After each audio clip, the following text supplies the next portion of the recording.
नमस्कार, आप देख रहे हैं जन टीवी और मैं आपके साथ आकांक्षा पारिक। खबरों की शुरुआत से पहले एक नजर हेडलाइंस पर।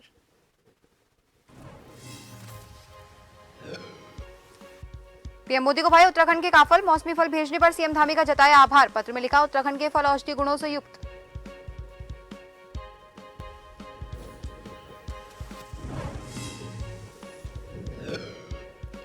गुजरात के पूर्व डिप्टी सीएम और लोकसभा प्रभारी नितिन पटेल का उत्तराखंड दौरा। डोईवाला पहुंचने पर कार्यकर्ताओं ने किया स्वागत। नगर के वरिष्ठजनों से किया जनसंपर्क।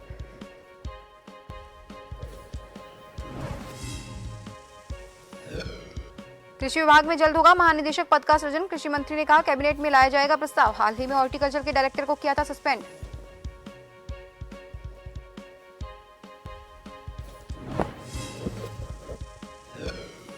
लगातार बढ़ रहे सब्जियों के दामों को लेकर महिला कांग्रेस का विरोध प्रदर्शन। पार्टी मुख्यालय से घंटाघर तक किया विरोध प्रदर्शन। महिला प्रदेशाध्यक्ष ज्योति रौतेला ने नेतृत्व में हुआ हल्ला बोल।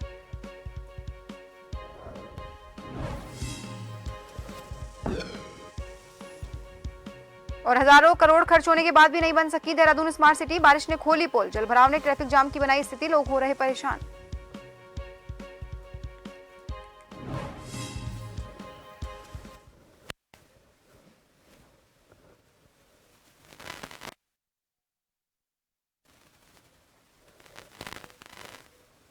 प्रधानमंत्री नरेंद्र मोदी को उत्तराखंड के फल काफल भा गए हैं। उन्होंने मुख्यमंत्री पुष्कर सिंह धामी को मौसमी फल और दिव्य मौसमी फल भेजने के लिए पत्र भेजकर आभार जताया। मुख्यमंत्री पुष्कर सिंह धामी ने दिल्ली दौरे के समय प्रधानमंत्री को उत्तराखंड का प्रसिद्ध फल काफल भेंट किया था। मुख्यमंत्री को संबोधित पत्र में प्रधानमंत्री मोदी ने कहा कि देवभूमि उत्तराखंड से भेजे गए रसीले और मौसमी फल काफल प्राप्त हुए हैं। हमारी प्रकृति ने हमें एक से बढ़कर एक उपहार दिए हैं और उत्तराखंड तो इस मामले में बहुत धनी है, जहाँ औषधीय गुणों से युक्त कंदमूल और फल फूल प्रचुर मात्रा में पाए जाते हैं। काफल ऐसा ही एक फल है जिसे औषधीय गुणों का उल्लेख प्राचीन आयुर्वेद ग्रंथों में भी मिलता है।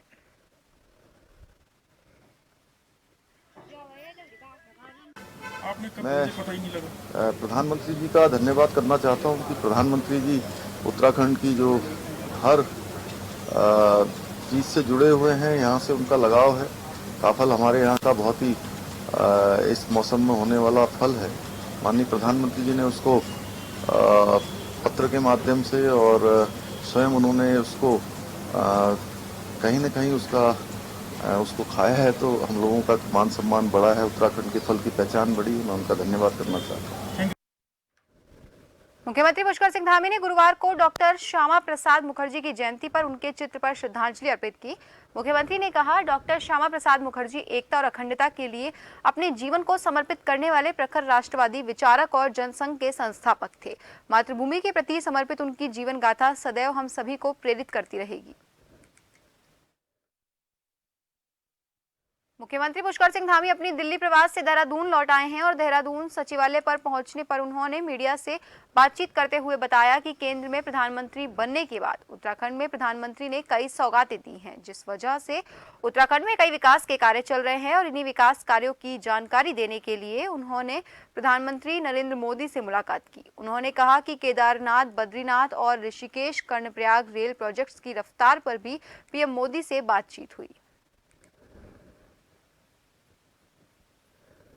दिल्ली में माननीय प्रधानमंत्री जी से चूँकि राज्य के अंदर अनेकों योजनाएं परियोजनाएं माननीय प्रधानमंत्री जी के बनने के बाद यहाँ प्रारंभ हुई हैं, उन सभी योजनाओं की बीच बीच में जो स्थिति है, जो समीक्षा है या प्रगति है, उन सभी के बारे में उनको अवगत कराया है।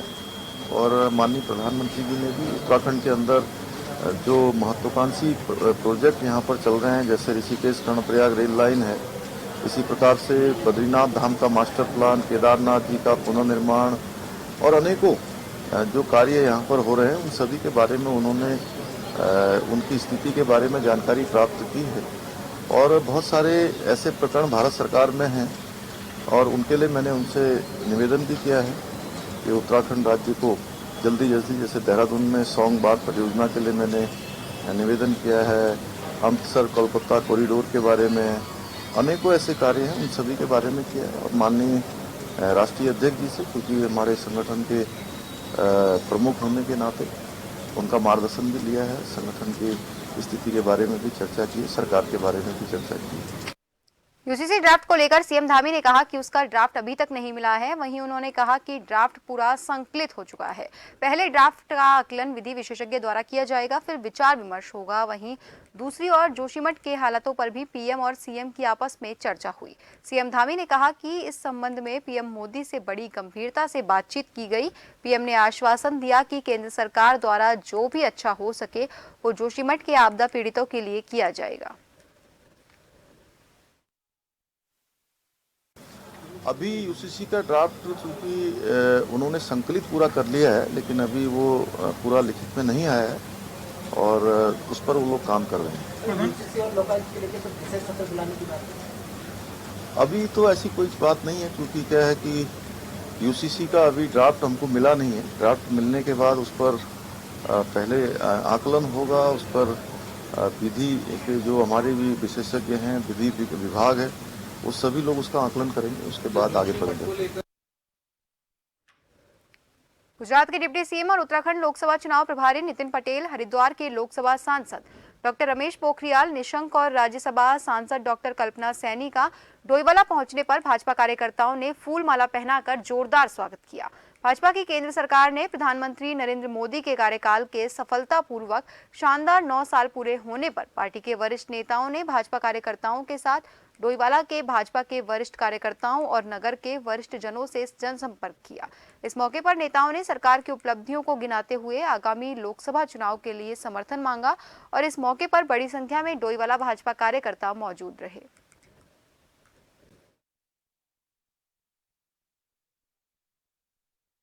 लेकिन बिना चुनाव हम लोगों के बीच इसलिए जा रहे कि लोगों के बीच हमारी मोदी जी की सरकार की सफलतम जो कामगिरी है उसकी माहिती, उसकी डिटेल हम लोगों को देते हैं और लोगों की भी अगर कोई बात होती है, कोई सुझाव होता है, वो सुनते हैं और हमारे वरिष्ठों तक उसको पहुंचाते हैं। तो लोगों के साथ संपर्क करना ये भाजपा का एक बड़ा मिशन है और ये मिशन, ये लोक संपर्क हम 9 साल के एक सुशासन, सेवा और गरीब कल्याण के नाम से हम कर रहे हैं। 2024 के लोकसभा चुनाव के मद्देनजर भाजपा प्रदेश में महाजनसंपर्क अभियान चला रही है, मगर 2 बार महाजनसंपर्क अभियान की तारीख को बढ़ा दिया गया है, जिसको लेकर कांग्रेस पार्टी ने भाजपा पर तंज कसा है। कांग्रेस पार्टी ने आरोप लगाया है कि भाजपा अपने कार्यकर्ताओं को सियासी पहाड़ा याद करा देंगे। 30 मई से 30 जून तक महाजनसंपर्क अभियान चलाया था, जो बारिश के मद्देनजर भाजपा ने इसे पहले 5 जुलाई तक के लिए बढ़ा दिया, मगर महाजनसंपर्क अभियान पूरा नहीं हुआ। ऐसे में एक बार फिर से 15 जुलाई तक के लिए महाजनसंपर्क अभियान को बढ़ा दिया गया है। कांग्रेस पार्टी का कहना है भाजपा अपने कार्यकर्ताओं को सियासी पहाड़ा याद करा रही है, मगर कार्यकर्ता भाजपा के सियासी पहाड़े को याद नहीं कर पा रहे। यही वजह है कि बार बार महाजनसंपर्क अभियान की तारीख को बदला जा रहा है। पार्टी के खिलाफ लगातार पूरे देश के अंदर माहौल है। हिमाचल के चुनाव और कर्नाटक के चुनाव ने इस मामले में अपनी मोहर भी लगाई है और भारतीय जनता पार्टी अब महाजनसंपर्क अभियान के द्वारा जनता के बीच जा रही है। वो अपने कार्यकर्ताओं को सियासी पहाड़ा पढ़ाकर भेज रही है कि जनता को भी पहाड़ा सिखाना है, लेकिन जनता अब भारतीय जनता पार्टी के पहाड़े को नहीं सुन रही है, ना पढ़ रही है, ना जनता उनके महाजनसंपर्क अभियान में जुट रही है। भाजपा के ही 2-4 कार्यकर्ता मिल बैठ करके महाजनसंपर्क अभियान की जो है खाना पूर्ति कर रहे हैं, इसीलिए तारीख पर तारीख आगे बढ़ानी पड़ रही है। नेता पदाधिकारी लगातार जनता के मध्य बने हुए हैं, इसमें कांग्रेस की कोई सीख की आवश्यकता नहीं है। कांग्रेस का हाल तो यह है, नाच न जाने आंगन टेढ़ी, आता कुछ नहीं है, करना सब कुछ जानते हैं। उनको अपने कार्यकर्ताओं को बताने के लिए कुछ नहीं है, दिखाने के लिए कुछ नहीं है। दिखाने की बात होती है तो उनके कार्यकर्ता कांग्रेस का भ्रष्टाचार देखते हैं, उनकी गुटबाजी देखने का काम करते हैं। इसलिए कांग्रेस उलझुल बातें करती रहती है।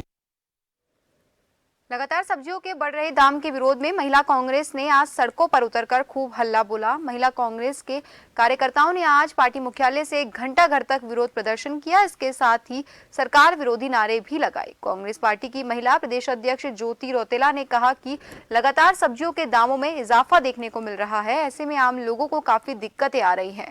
टमाटर के दाम भी आसमान छू रहे हैं। इसके साथ ही राशन के भी दाम बढ़ रहे हैं। सरकार को सब्जी और राशन के दामों में लगातार हो रही वृद्धि को कम करने के लिए कदम उठाना चाहिए। देखिए, आज आप लोग देख रहे होंगे कि जो आज टमाटर है 160 रुपए किलो बिक रहा है, हरी मिर्च 400, अदरक 400 रुपए केजी बिक रही है, भिंडी 400 रुपए किलो बिक रही है। दिन प्रतिदिन जो महंगाई है वो बढ़ रही है। हमारा सरकार से सवाल है कि ऐसा क्या है कि महिलाओं के किचन में उन्होंने इतना बड़ा प्रहार करा और कंट्रोल, ये महंगाई को रोकने के लिए कोई कदम नहीं उठा रहे। आज महिलाएं परेशान है, आम युवाओं को युवा बेरोजगार है, लेकिन सरकार इसके बारे में कोई बात नहीं कर रही। और आज आम जनता इस सरकार की जो भूमिका है उससे त्रस्त हो चुकी है, हर तरीके से परेशान है। इसके विरुद्ध में आज हम ये प्रदर्शन कर रहे हैं। और फिलहाल के लिए खबरों में रुकेंगे एक छोटे से ब्रेक के लिए। जल्द हाजिर होंगे, बने रहिए जन टीवी के साथ।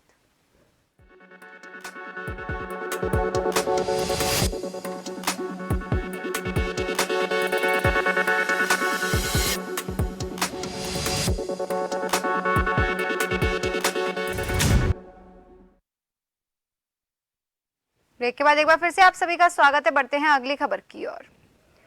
उत्तराखंड पुलिस के मुखिया डीजीपी अशोक कुमार ने अधीनस्थों को निर्देशित किया है कि इस बार कांवड़ यात्रा के दौरान यात्री अपनी बाइक से साइलेंसर निकालेंगे तो उन पर कार्रवाई की जाएगी।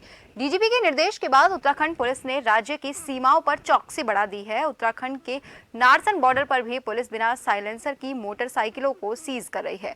ध्वनि प्रदूषण को रोकने के लिए उत्तराखंड पुलिस द्वारा ये निर्णय लिया गया है। वहीं सीओ मंगलौर बहादुर सिंह चौहान ने बताया कि उत्तराखंड पुलिस के डीजीपी के निर्देश पर कांवड़ यात्रा में आने वाली बिना साइलेंसर और बिना नंबर प्लेट की बाइकों को बॉर्डर पर ही सीज किया जा रहा है, जिससे आमजन को कोई परेशानी ना हो।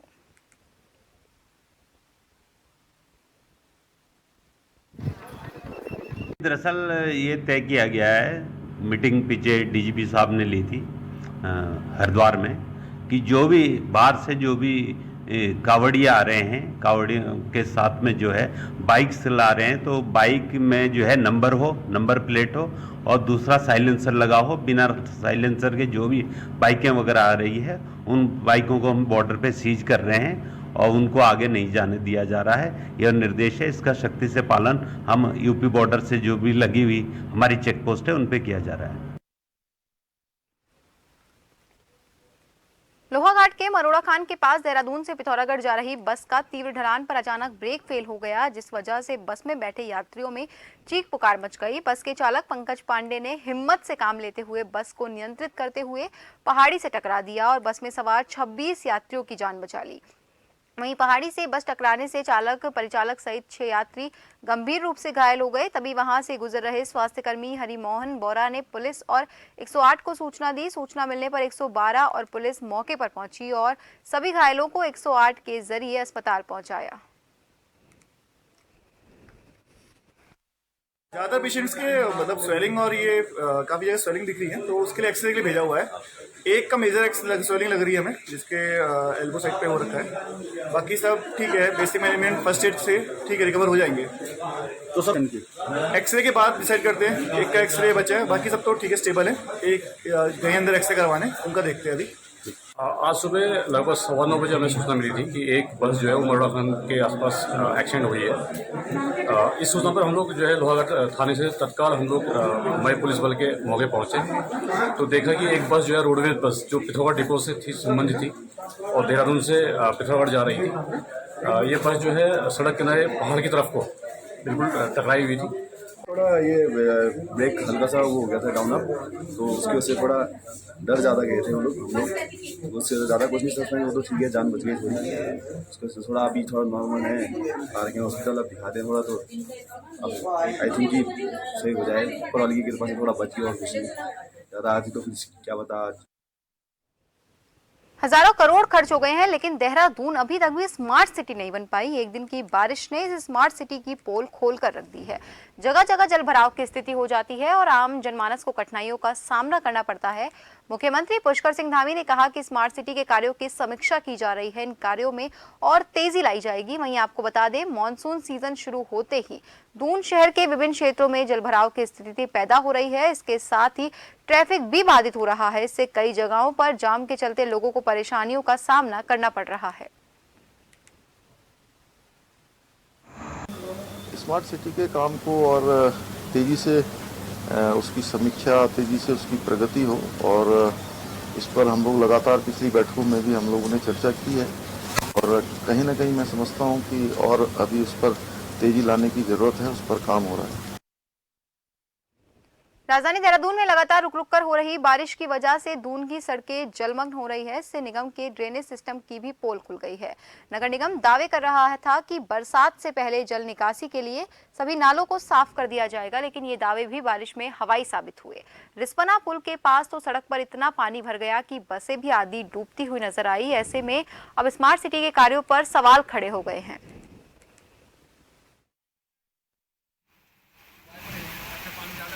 पूरे देश में इस समय मानसून चल रहा है। अतिवृष्टि के कारण सड़कें, रोड, नालों में दिक्कत है। जो नाले हैं चौक हो रहे हैं, कहीं पानी घुस जा रहा है, कहीं पानी निकल नहीं पा रहा है, कहीं जो है गंदगी और जो प्लास्टिक है, दूसरी चीज़ें हैं, वो नालियों में चला जा रहा है, जिससे चौक हो जा रही है। आप इस बरसात के मौसम में स्मार्ट सिटी के कामों का आकलन नहीं कर सकते हैं, उसका डेवलपमेंट की आप बात नहीं कर सकते। स्मार्ट सिटी का काम जिस गुणवत्ता के साथ में देश और प्रदेश में चल रहा है, इससे अन्य प्रदेश के लोगों को भी उससे लाभ मिल रहा है। उत्तराखंड राज्य में भी स्मार्ट सिटी के काम में बहुत तेजी आई है। अभी तक डेवलप नहीं कर सके हैं, तो किस चीज की स्मार्ट सिटी? पूरे प्रदेश में एकमात्र स्मार्ट सिटी। इस शहर तो स्मार्ट नहीं बन पाया, लेकिन प्रदेश के मुख्यमंत्री जरूर स्मार्ट होने का तमन्ना लेकर के आ गए हैं। तो शहर की जनता जान रही है कि स्मार्ट सिटी के नाम पर कैसे उनके साथ छल किया गया है। स्मार्ट पाइपलाइन बिछाई गई थी। आपको पता है कि शहर के कई एरियो में तो 8-8 साल पहले स्मार्ट पाइपलाइन, बस गैस पाइपलाइन बिछ गई थी, लेकिन अभी तक कहीं उस गैस का दूर दूर तक पता नहीं है। तो कैसा स्मार्ट, किसका स्मार्ट? प्रदेश सरकार के कुछ मंत्री और कुछ अधिकारी जरूर स्मार्ट हो गए हैं, मुख्यमंत्री स्मार्ट हो गए हैं, लेकिन शहर। आज हुई भारी बारिश से रुड़की की सड़कें तालाब में तब्दील हो गई हैं। वहीं बारिश ने जनप्रतिनिधियों के दावों की भी पोल खोल दी है। आपको बता दें, देर रात से हुई बारिश ने नगर के विभिन्न स्थानों पर सड़कों को तालाब में तब्दील कर दिया। मूसलाधार बारिश से जनजीवन पूरी तरह से अस्त व्यस्त हो गया और स्थानीय लोग घरों में कैद होने को मजबूर हो गए। बारिश ने रुड़की शहर के सभी जनप्रतिनिधियों के बड़े बड़े दावों की पोल खोल दी है।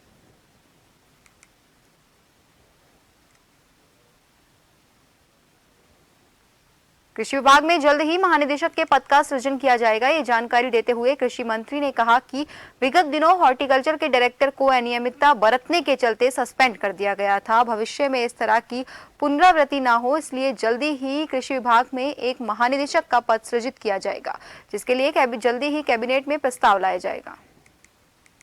देखिए, शीघ्र ही हम,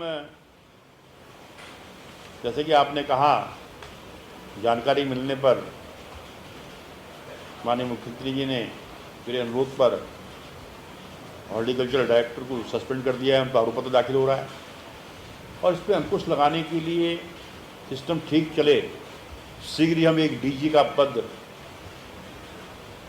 क्रिएट कर रहे हैं और संभव तो हम 7 तारीख को कैबिनेट में इसको लेके आएंगे, जिससे भविष्य में इस प्रकार की घटना की पुनरावृत्ति हो और एक अंकुश उन पर रहे। ये काम हमारी सरकार करने जा रही है। स्वास्थ्य, शिक्षा और सहकारिता के क्षेत्र में बागेश्वर जिले को प्रदेश के सर्वोत्तम जिलों में शुमार किया जाएगा। जिस तरह मुख्यमंत्री पुष्कर सिंह धामी के नेतृत्व में प्रदेश विकास की बुलंदियों को छू रहा है, ये बात चिकित्सा, स्वास्थ्य और सहकारिता मंत्री धन सिंह रावत ने कही। दरअसल उन्होंने तहसील परिसर में आयोजित जिला स्तरीय अधिकारियों की बैठक ली थी। उन्होंने कहा था, जिले को 200 बेड्स का अस्पताल, CSC और उपकेंद्र में डॉक्टरों के लिए आवास बनाए जाएंगे।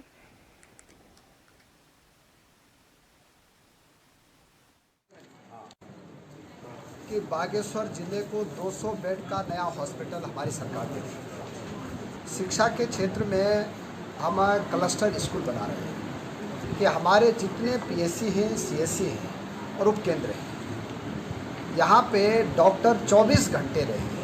उनके लिए डॉक्टरों के लिए आवास जो है वहीं पे दी जाएगी। कपकोट में अल्ट्रासाउंड की सुविधा भी हमारी सरकार की तरफ से दी गई है। वहाँ के विधायक का बहुत आग्रह था और अब हमने वहाँ पे रेडियोलॉजिस्ट भी भेज दिया है, वहाँ पे मशीन भी भेज दी है और अब वहाँ की गर्भवती महिलाओं को बागेश्वर आने की ज़रूरत नहीं पड़ेगी। यहाँ पे जो डिग्री कॉलेजों में 2 जगह पीजी भवन बनाने हैं, उनके लिए भी पैसा हम इसी सत्र में दे देंगे।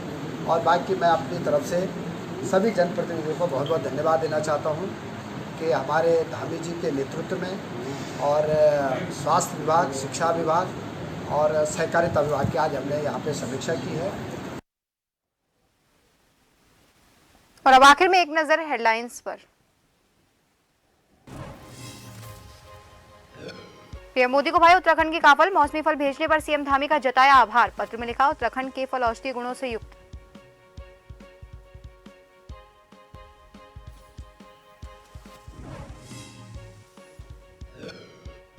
गुजरात के पूर्व डिप्टी सीएम और लोकसभा प्रभारी नितिन पटेल का उत्तराखंड दौरा, डोईवाला पहुंचने पर कार्यकर्ताओं ने किया स्वागत। नगर के वरिष्ठजनों से किया जनसंपर्क।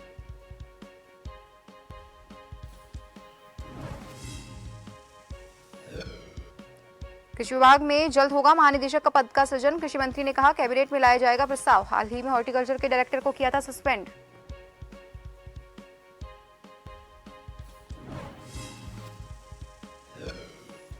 लगातार बढ़ रहे सब्जियों के दामों को लेकर महिला कांग्रेस का विरोध प्रदर्शन, पार्टी मुख्यालय से घंटाघर तक किया विरोध प्रदर्शन। महिला प्रदेशाध्यक्ष ज्योति रौतेला ने के नेतृत्व में हुआ हल्ला बोल।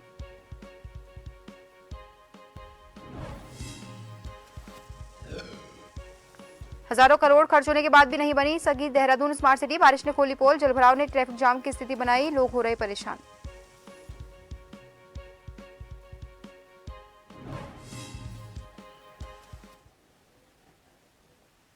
और फिलहाल खबरों में बस इतना ही। बने रहिए जन टीवी के साथ। नमस्कार।